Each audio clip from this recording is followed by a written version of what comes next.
নমস্কার বন্ধুরা, আমি শিলিগুড়ি থেকে সোমা।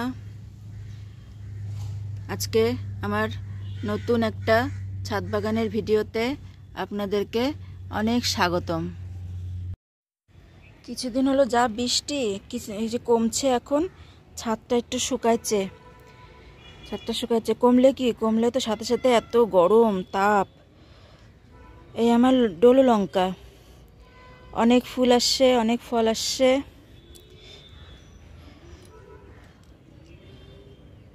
আমার হাজব্যান্ড খুব ঝাল লঙ্কা খেতে ভালোবাসে। ও বাজারে লঙ্কা কিনতে যায় যখন, তখন একবার লঙ্কা কামড় দিয়ে খেয়ে কিনে নিয়ে আসে যাতে ঝাল হয়। এমনিতে আমার বাড়িতে কেউ অত লঙ্কা খায় না, তো ওর জন্য আমি এই ডোলো লঙ্কা লাগিয়েছি। এই উঠে গেল আমার ছিম গাছ। আমি অত ভালো মাচা করতে পারি নাই, তবে শখ আমি আমার কাপড় মেলা দড়ির তারের সঙ্গে আমি ছিম গাছটা তুলে দিয়েছি। তার সঙ্গে আমি একটা করলা গাছ তুলে দিয়েছি।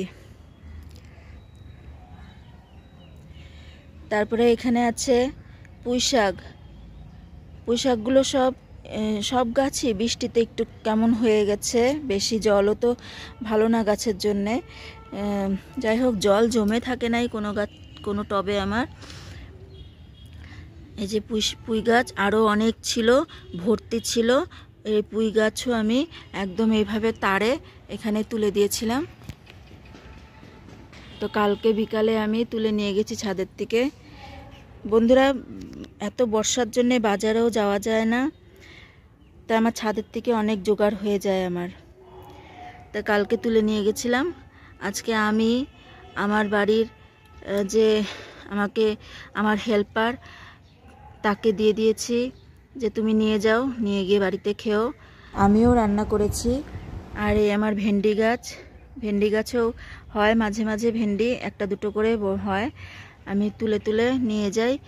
বাজারের ভেন্ডির থেকে ঘরে ছাদের ভেন্ডিটা অনেক স্বাদ আর অনেক মিষ্টি মিষ্টি হয়। আমার ছোট মেয়ে খুব ভালোবাসে খেতে।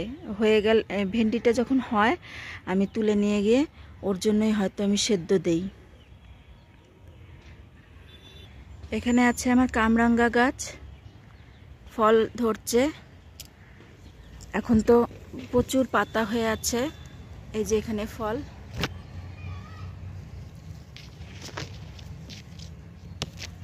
আমার মেয়েরা আশায় আছে কবে এগুলো বড় হবে, ওরা নাকি মাখা করে খাবে। এমনিও খেতে ভাল লাগে, ওরা খাবে। এই একটা ডালিম গাছ। এর আগে একটা ডালিম হয়ে গেছে, অতটা ভালো হয়েছিল না। প্রথম ফলটা ভেতরটা সাদা ছিল আর মনে হয় পচে গেছিল, কালো হয়ে গেছিল। এটা হচ্ছে সেকেন্ড ফল। এগুলো সব মর্নিং গ্লোরি গাছ, বয়ে বয়ে উঠে গেছে। বৃষ্টিতে আমি ছাদে বেশিক্ষণ থাকতে পারি নাই, বা গরমেও আমি বেশিক্ষণ ছাদে থাকতে পারি নাই। এগুলো পরিষ্কার করে দেওয়া হয় নাই, তবে আমি আস্তে আস্তে পরিষ্কার করে দেব সব। ডালিম গাছ আমার ওই উপরে উঠে গেছে। এটা জামরুল গাছ, ফুল আসছিল অনেক, ঝরে গেছে। প্রথম বছর তো আবার হবে। এখানে আছে আমার এমনি লঙ্কা গাছ, যেটা লোকাল। আমি হয়তো কোনো শুকনো লঙ্কার বীজ থেকে করছিলাম, বা বাজার থেকে কিনে আনা কোনো পাকা ঝাল লঙ্কার শুকিয়ে তার বীজ থেকে করছিলাম। এই তো একবার লঙ্কা হয়ে গেছে, আবার ফুল চলে আসছে। এটা শসা গাছ।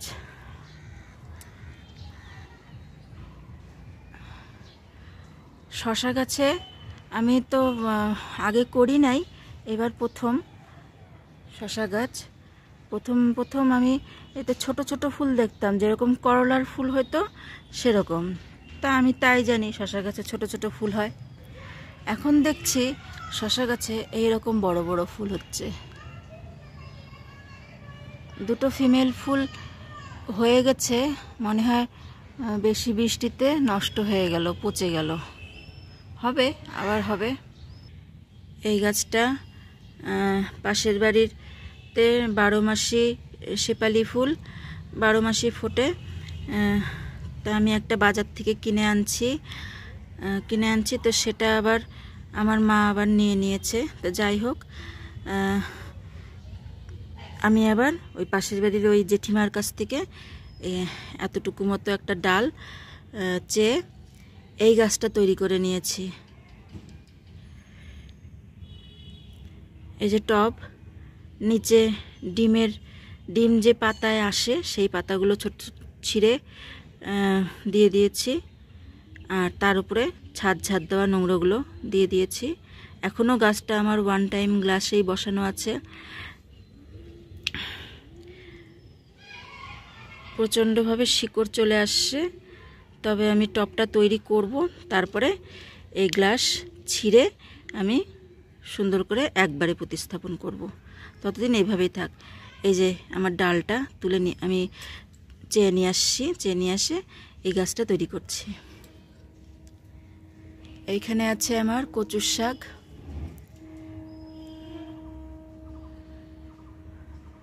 ড্রাগনের চারা তৈরি হচ্ছে। এই যে আমার দত্তপ্রিয়া গাছ।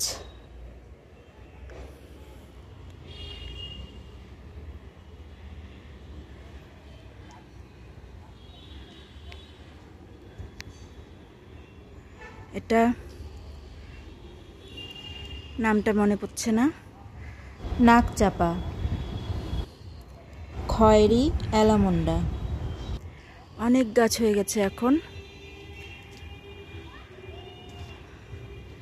আমার ড্রাগনে সব কালার চলে আসছে।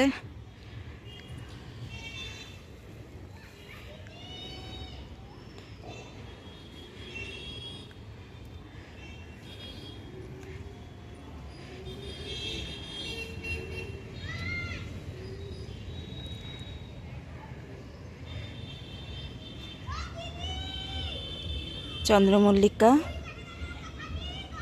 নষ্ট করি নাই, এখান থেকে আবার সামনের বছর শীতে ছোট ছোট করে তৈরি করব। এখানে সমস্ত পাতাবাহার গাছ সব আমি ডাল থেকে তৈরি করছি। এখন সব সৌন্দর্যে ভরা। এই যে আমার জবা গাছগুলো আমার ডাল থেকে তৈরি করা, সব চালের বস্তায় বসানো। এটা জবা, থোকা জবা। এই গাছটাতে সম্পূর্ণ পোকা ধরে গেছিল, আমি ফেলে দেই নাই। ফেলে দিব কেন? আমি গাছটাতে সব পাতা ডাল খুব বেশি যেগুলোতে পোকা ধরে গেছিলো সব কেটে ফেলে দিয়ে ভালো করে শ্যাম্পু জল দিয়ে স্নান করিয়ে দিয়েছি। এখন দেখেন গাছটা কেমন সতেজ চকচকা, পাতাতে আবার ভরে গেছে, ফুলও আসবে। সামনের বছর শীতের জন্যে আমি স্ট্রবেরি গাছের চারা তৈরি করছি। অনেকগুলো তৈরি করে ফেলেছি।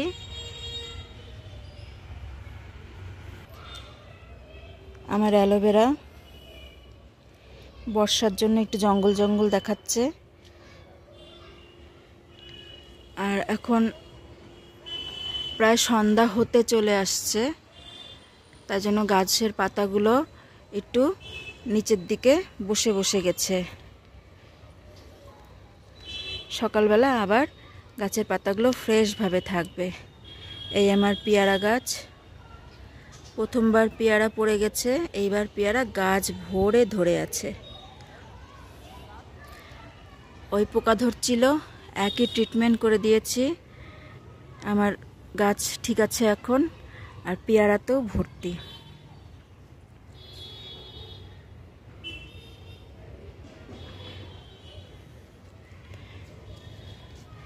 থোকা টগর সেন্টেড।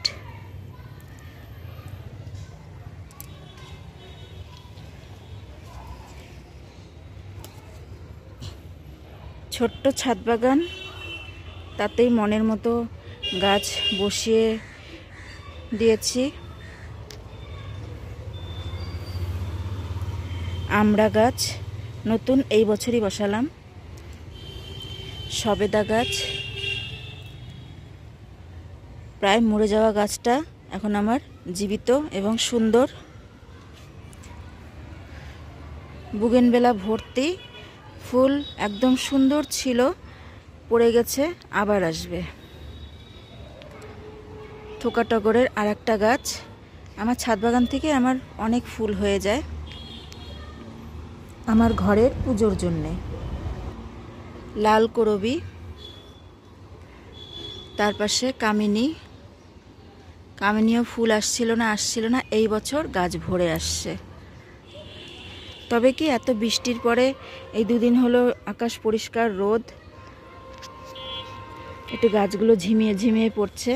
তা এত বৃষ্টির জন্য আমি এখনই জল দিচ্ছি না, যে উপর দিকে গাছ শুকিয়ে যাচ্ছে, ঝিমিয়ে যাচ্ছে, কিন্তু টবের ভেতরে ভিজা থাকতে পারে, তাতে আমার গাছটা নষ্ট হয়ে যাবে, তাই আমি এখনো জল দিই নাই। এই আমার একটা জামরুল ধরছে, এই জামবুড়া ধরছে, বেশ অনেকটা সাইজ হয়েছে, খুব খুশি আমি। এখানে আছে আমার লেবু গাছ, 12 মাসি লেবু, ফলও হয় ফুলও হয়, মানে ফল থাকতে থাকতে আবার ফুল আসে। এখানে সমস্ত আমার ফুলের গাছ, একটু ঝাড় টাড় দিলে, পরিষ্কার করলে আবার পরিষ্কার হয়ে যাবে। এই আমার গোলাপ খুব সুন্দর হয়েছে।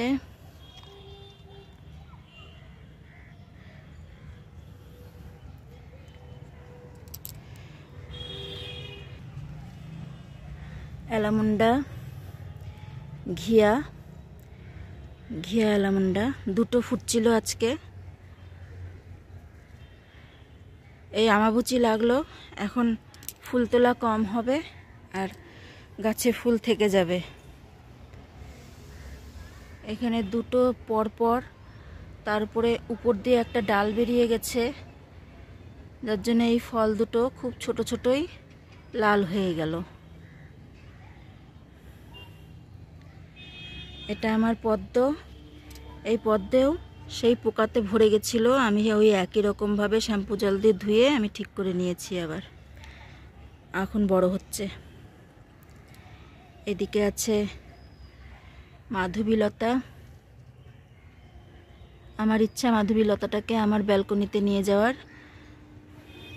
সুন্দরভাবে ব্যালকনির গ্রিল দিয়ে আমি তুলে দেব। ভিডিওটা করতে করতে অনেক বড় ভিডিও হয়ে গেল। আমি আমার সম্পূর্ণ ছাদের গাছগুলোই দেখালাম। এই আর একটা গোলাপ। বন্ধুরা, ছাদ ফেলে না রেখে আপনারাও গাছ বসান, যখন ফুল হবে, ফল হবে বা দুই একটা শাকসবজি হবে, আপনাদের ভালো লাগবে। তো ঠিক আছে বন্ধুরা, আজ এত অবধি। খুব মশা কামড়াচ্ছে, তো যারা আমার সম্পূর্ণ ভিডিওটা দেখলেন তাদেরকে অসংখ্য ধন্যবাদ জানিয়ে আজকের ভিডিওটা আমি এখানেই শেষ করছি। আমার ভিডিওটা যদি আপনাদের ভালো লাগে তাহলে অবশ্যই একটা লাইক করবেন, আর পাশে থাকার জন্য একটা সাবস্ক্রাইব করে রাখবেন বন্ধুরা, তাহলে আমি নিত্য নতুন যখন ভিডিও দিব আপনারা সবার আগে দেখতে পাবেন। আর কিছু ভুল হলে অবশ্যই কমেন্টের মাধ্যমে আমাকে সঠিক পথ দেখাবেন। অনেক ধন্যবাদ।